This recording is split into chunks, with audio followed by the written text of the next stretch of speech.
आते हैं वो लिबास बदलते हैं, जो पसीने से नहाते हैं वो तारीख बदलते हैं। जो पानी से नहाते हैं वो लिबास बदलते हैं, जो पसीने से नहाते हैं वो इतिहास बदलते हैं। आइए दोस्तों, अब हम चल रहे हैं करंट अफेयर की तरफ, जो आपके लिए बहुत ही इम्पॉर्टेंट होने वाला है। जैसा कि आप देख रहे हैं कि हमने पीछे क्या लिखा है कि इफ़को क्या है, उत्तर प्रदेश में एक जगह है जहां पे क्या हुआ कि इफ़को प्लांट से एक गैस निकली।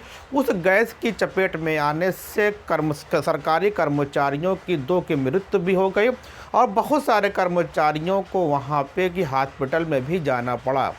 अब बात आती है कि सबसे पहले यहाँ से जो आपका क्वेश्चन आएगा कि इफ़को है क्या। तो इफ़को के बारे में अगर हम बात करते हैं तो इफ़को क्या एक सरकारी उपक्रम है। उपक्रम का मतलब होता है यूनिट, जैसे आपका एनटीपीसी क्या एक सरकारी उपक्रम है। तो यहाँ पे हम बात करने चल रहे हैं उसी तरीके से क्या है इफ़को का फुल फॉर्म देखते हैं कि इफ़को का मतलब आई का मतलब होता है इंडियन, क्या होता है ये होता है इंडियन। ये अब आपका अगला क्या है, एफ से होता है फार्मर, क्या होता है फार्मर, ये याद करोगे इंडियन फार्मर। फिर एफ है, इसका मतलब होता है फर्टिलाइजर्स हो गया। फिर क्या होता है सीओ का मतलब होता है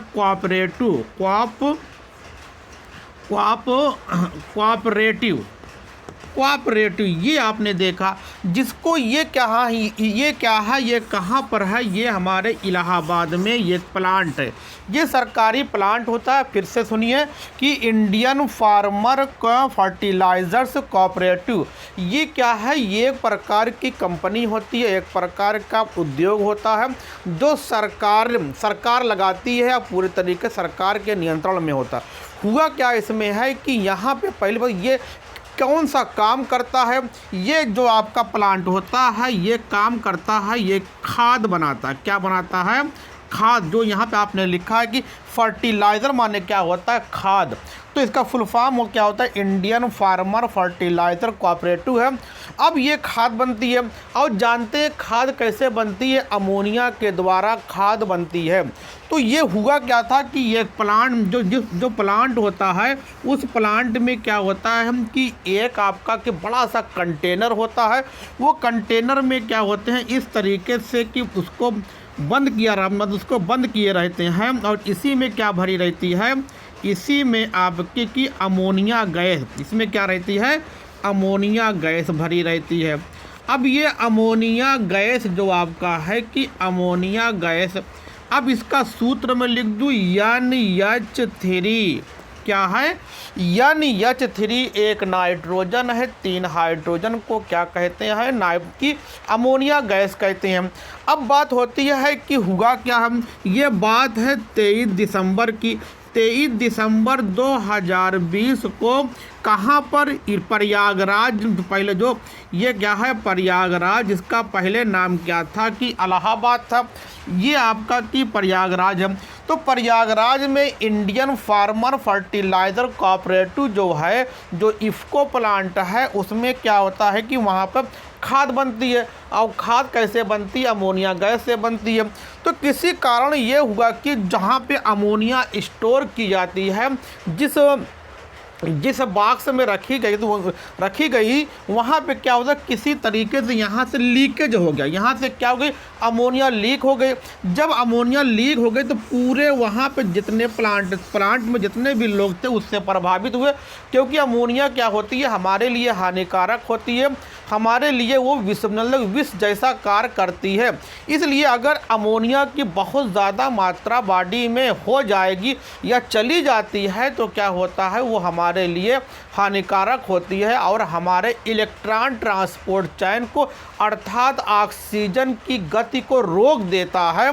इसीलिए क्या हुआ कि 2 लोगों को अमोनिया गैस के सूंघने से जो रिसाव हुआ उसको उन्होंने सूंघ लिया या उनके अंदर चली गई, जिससे क्या हुई 2 लोगों की मृत्यु हो गई। ये क्या था। अब क्वेश्चन क्या आएगा सुनिए, क्वेश्चन ये आएगा कि उत्तर प्रदेश में इफ़को के उत्तर प्रदेश में कौन से शहर के इफ़को प्लांट में अमोनिया गैस का रिसाव हुआ था। तो क्या बताओगे कि ये कहाँ पे था? ये आपका प्रयागराज में था। अब बात आती है कि अगर क्वेश्चन घुमा के पूछता है कि प्रयागराज के इफ़को प्लांट से या इफ़को इकाई से या इफ़को उपक्रम से जो वहाँ पे कि जो लोगों की मृत्यु हुई थी उसमें कौन सी गैस निकली थी, तो आप क्या बताओगे? अमोनिया गैस बताओगे। इस तरीके से क्वेश्चन करेगा, ये आपके लिए बहुत ही इम्पॉर्टेंट है। इसका स्क्रीनशॉट लीजिए, फिर आगे देखते हैं। तो आपने स्क्रीनशॉट लिया, अब देखिए अगला भी आपके लिए बहुत इम्पॉर्टेंट है। यहाँ पर जो मैं आपको बताने जा रहा हूँ वो इसलिए इम्पॉर्टेंट है क्योंकि यहाँ पे अक्सर यहाँ से क्वेश्चन आते हैं। पहले मैं क्वेश्चन पढ़ दे रहा हूँ, उसके बाद मैं इसके बारे में डिस्कस कर रहा हूँ। देखिए क्वेश्चन जो बनाया गया है कि क्वेश्चन ये है कि मनरेगा, तो अब बताइए कि क्वेश्चन ये कह रहा है कि मनरेगा योजना के माध्यम से आत्मनिर्भर भारत अभियान के लिए भारत ने किसके साथ $1 अरब के लिए एक ऋण समझौते पर हस्ताक्षर किए हैं।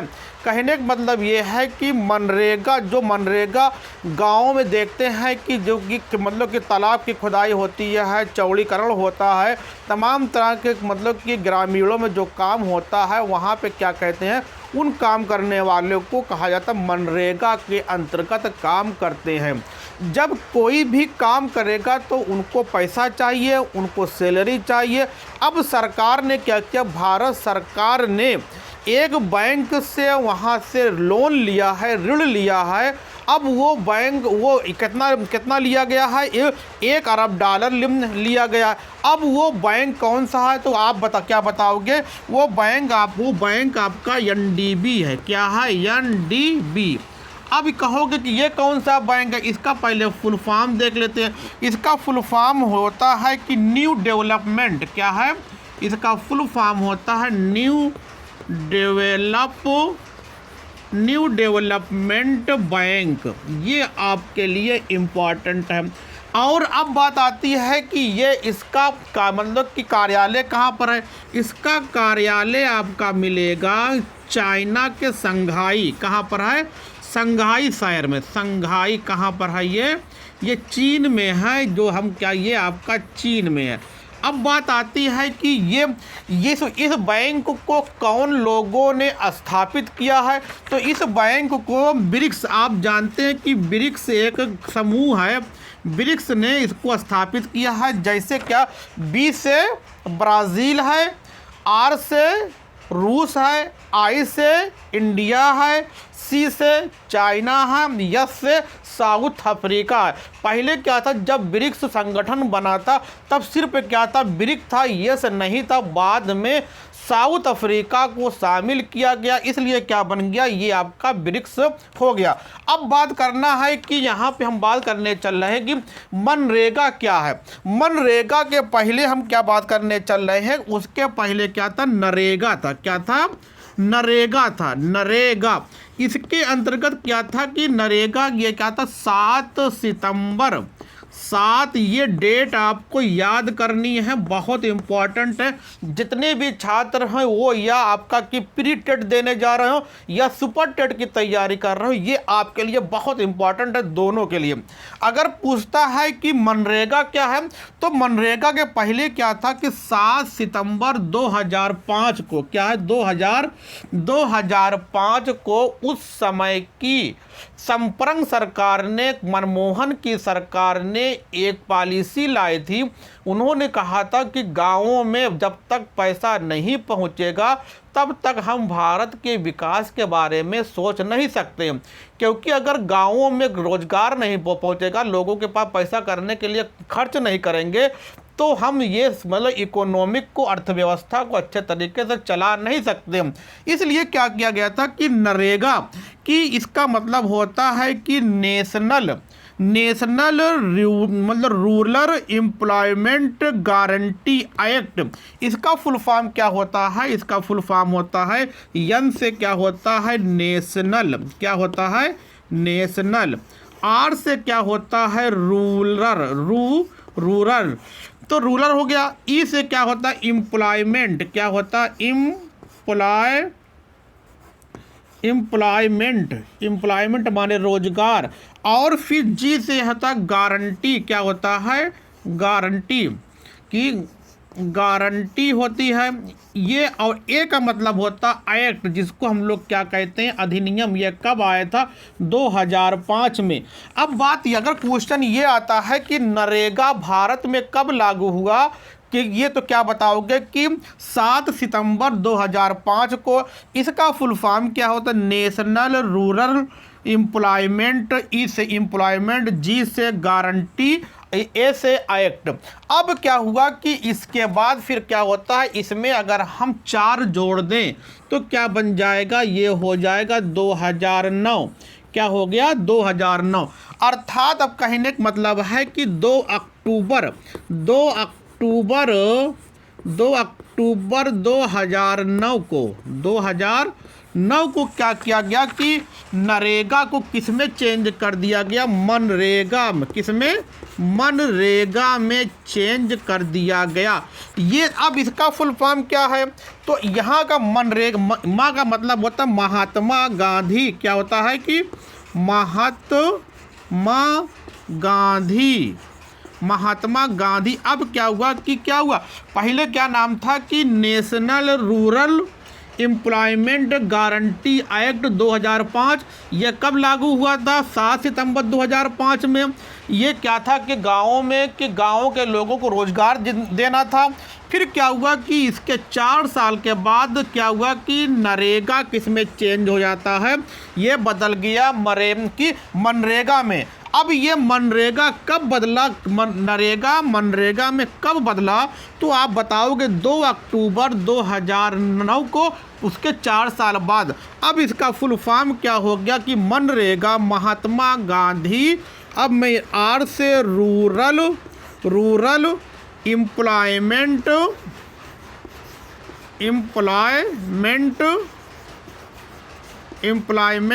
Guarantee act, guarantee double E है, ACT एक्ट 2009। ये आपके लिए अब क्वेश्चन कुछ भी पूछता है। अगर क्वेश्चन पूछता है कि देखिए, अगर हमने क्या कहा, हम ये कह रहे हैं कि मनरेगा योजना के माध्यम से आत्मनिर्भर भारत अभियान के लिए भारत सरकार ने किसके साथ $1 अरब के लिए एक ऋण समझौता किया है, तो कौन सा बैंक है, ये NDB बैंक है। ND बैंक है, जिसको हम लोग NDB कहते हैं। इसका फुल फॉर्म क्या होता है, न्यू डेवलपमेंट बैंक है। ये अब आपका कार्यालय कहाँ पर, इसका संघाई है। ये इसको कौन से लोगों ने स्थापित किया था, तो क्या था ब्रिक्स एक समूह है। इसमें कितने होते हैं, 5 होते हैं। B से ब्राज़ील है, R से रूस है, I से इंडिया है, C से चाइना है, S से क्या है आपका साउथ अफ्रीका। तो ये बात यहीं पे ख़त्म हो गई। अब बात यहाँ पे जो निकल के आया कि मनरेगा, क्वेश्चन अक्सर आता है कि नरेगा को कब लागू किया गया, तो क्या बताओगे, नरेगा को लागू किया गया था, नरेगा को लागू किया गया 7 सितंबर 2005 को।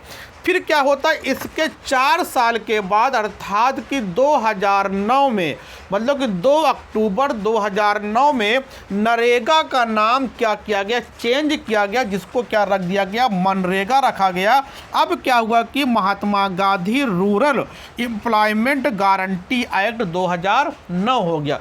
तो इस तरीके से आपको क्वेश्चन करना है कि नरेगा 2005 में नरेगा मनरेगा में कब चेंज हुआ या कब कन्वर्ट हुआ या कब बदला, तो क्या बताओगे 2009 में। इसी के द्वारा आज पूरे भारत के ग्रामीण क्षेत्रों में जो भी रोजगार देते हैं, ये मनरेगा के अंतर्गत ये दिया जाता है, जिससे गाँवों में भी लोगों के पास रोजगार पहुँचे।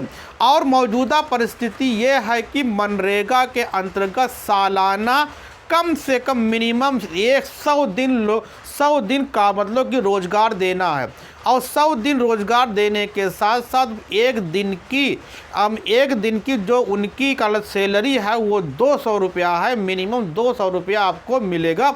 ये किसके अंतर्गत है? ये मनरेगा के अंतर्गत है। तो आप इसका स्क्रीनशॉट लीजिए, फिर आगे हम बात करते हैं।